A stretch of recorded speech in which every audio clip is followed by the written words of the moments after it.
E aí chega a primeira pergunta aqui do Felipe de Pádua, que está lá no Canadá.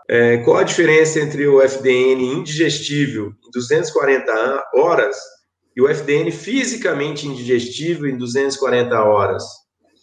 Quando e como utilizá-los para auxiliar na formulação de dietas? Well, Felipe, yes, Felipe, a very, very good question.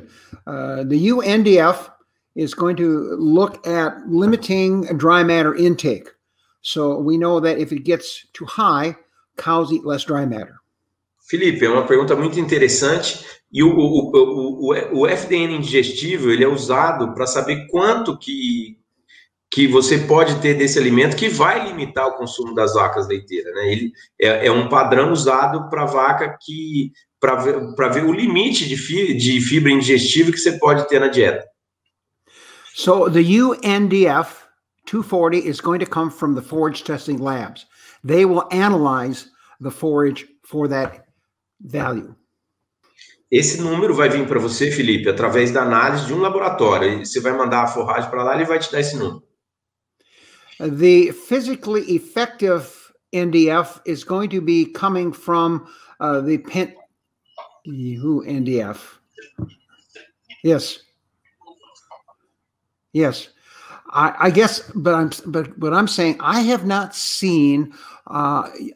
It's usually using the Penn State box to determine the physically effective level of fiber in the feed stuff.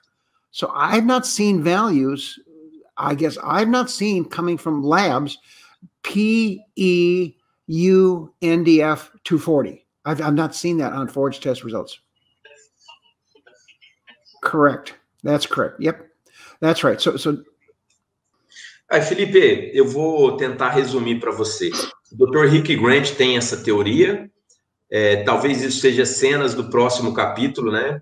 O FDN fisicamente efetivo, indigestivo em 240 horas, ele ainda, provavelmente, ele está na academia ainda, né? Talvez muito pouca gente tem aplicado isso, tá? O Dr. Hutchins, ele não trabalha com isso. O FDN fisicamente efetivo, ele usa as peneiras para ele tomar a decisão dele. So the concept is perfect. I think it's a great concept by Dr. Grant, which simply says that as UNDF, meaning the quality of the forage is poor, we are going to shorten the particle size down to optimize dry matter intake. So it's a great concept, but I don't believe our labs are measuring that unless they are using some type of a Penn State box. Felipe, o conceito é muito interessante. Nós colocamos até um anjo, né, na comunidade sobre isso. E basicamente, Felipe, como que você vai usar o número do FDN indigestível nesse momento? Se você tem uma forragem que tem o FDN muito alto, pique ela mais fino, bate mais no vagão, né? Porque você vai ajudar a vaca a ruminar e você não vai limitar a ingestão. Exemplo disso, né? Tem uma tese de doutorado no Brasil que 55% da fibra da cana na peneira do fundo, no fundo da peneira, ruminou igual numa dieta ISO-FDN com uma silagem de milho que tinha 20% só no fundo da peneira. Então, fazer pó de cana ruminou igual 80% das partículas ter mais do que 8 milímetros na silagem de milho, sendo que só 45% na cana tinha. Porque a cana tem 23% de digestibilidade. Então, você tem um UFDN absurdo na cana, né?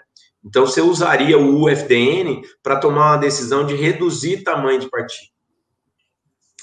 Fernando Azevedo, qual a opinião sobre tamponantes comerciais que contêm bicarbonato de sódio, óxido de magnésio e algas, sendo recomendados 100 gramas por vaca dia? Não seria uma ingestão muito baixa? Yes, Fernando, you are exactly right. That number is quite low. Typically, we see 150 grams of sodium bicarb to 200 grams of sodium bicarb as a common number. Fernando, você está certo. Eu acho esse número muito baixo. Aqui a gente trabalha 150 a 200 gramas de bicarbonato de sódio.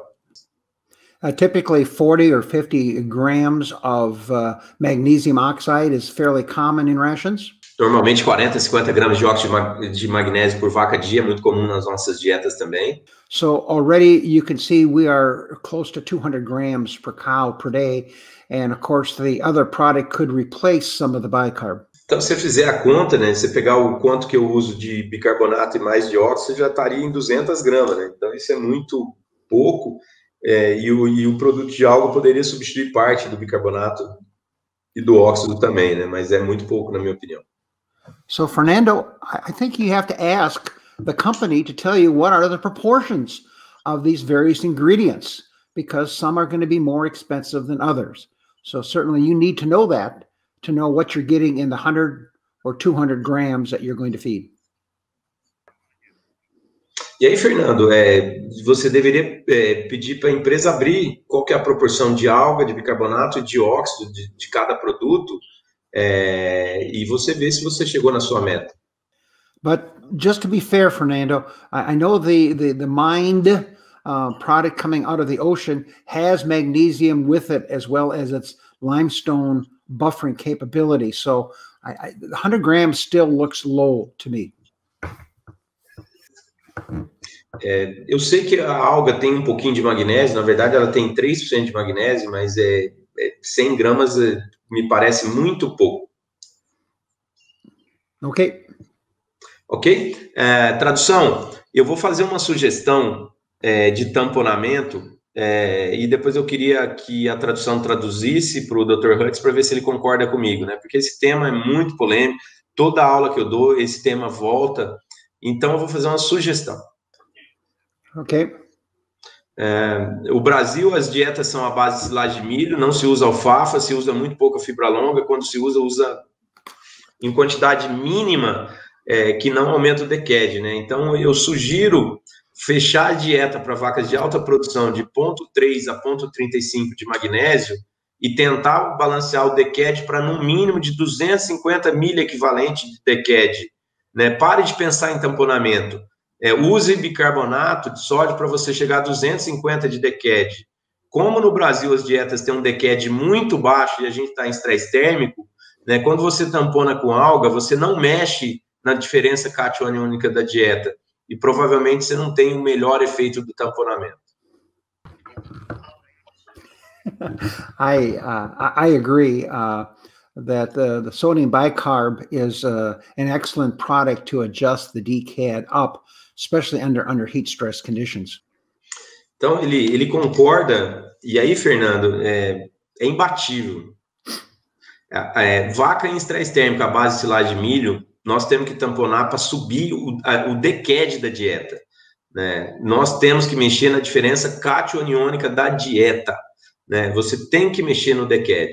É melhor você tamponar só as vacas até 100 dias de parida com bicarbonato de sódio do que usar alga para todo mundo e não mexer no DCAD, né? As vacas são altamente responsivas, né, ao DCAD mais alto da dieta, né?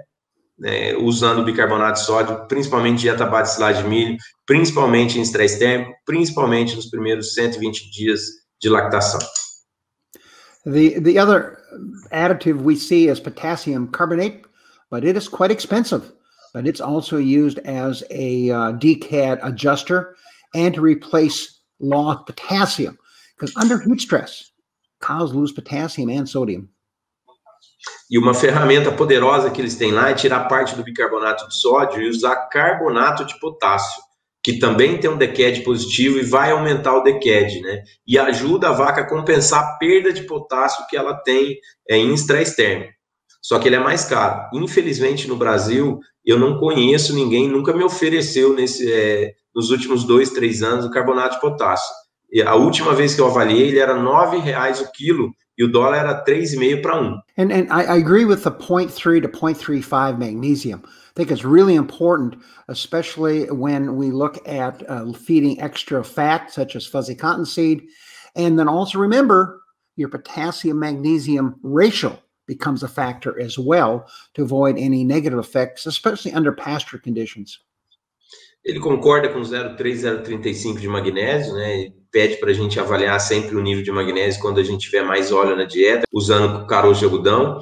E ele fala também da gente cuidar da relação potássio-magnésio, né? Que tem que ser 4,5 para 1, é isso? Yep, that's the number I like to use. Right. Esse é o número que ele gosta de usar, 4,5 para 1.